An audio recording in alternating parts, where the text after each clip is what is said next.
Ұялмайсыңдар ма осы? Ауланың бәріне қоқыс тастап, сендердің аттарыңа жинап шаршадым. Осы мектеп тез басталса екен. Біздің мұнда кінәміз жоқ, бәрін шашқан ұлдар.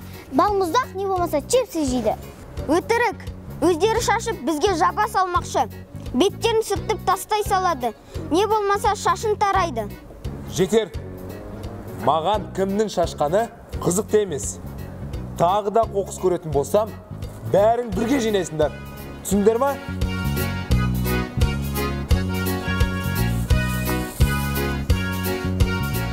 Бәрібір, сендер кінәлісіңдер. Жоқ, сендер кінәлісіңдер. Біз бәрін естідік. Бір ой бар. Ауланы екі бөлікке бөлуді ұсынам. Ұлдар мен қыздарға сол кезде ғана кім ең көп шашқаны белгілі болады. Мен келсем. Тек қана қадағалау керек. Еш қайсымыз ауланың екіге бөлінген екіншісіне кірмеуін.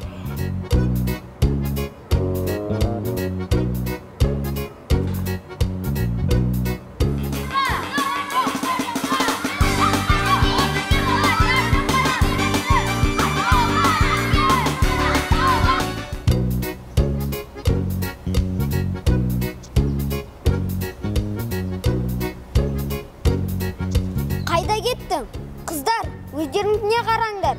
Мен 2 рет тәртіп бұзғандарыңды көрдім. 2 рет па? Біз сендердің 5 жылдарыңды қайтарып жергенбіз. Одан да ауланы қоршап қойса қалай болады екен?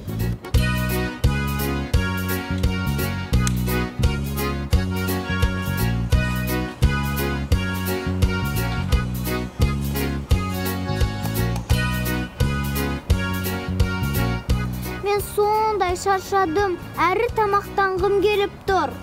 Шыда, біз өзіміздің шекарамызды күзетуіміз қажет. Түн болатын болды.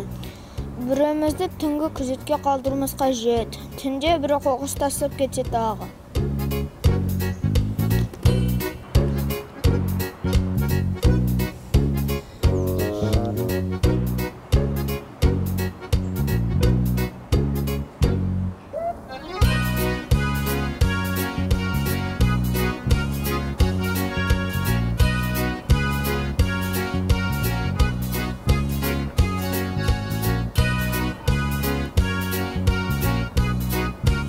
Аула не деген таза?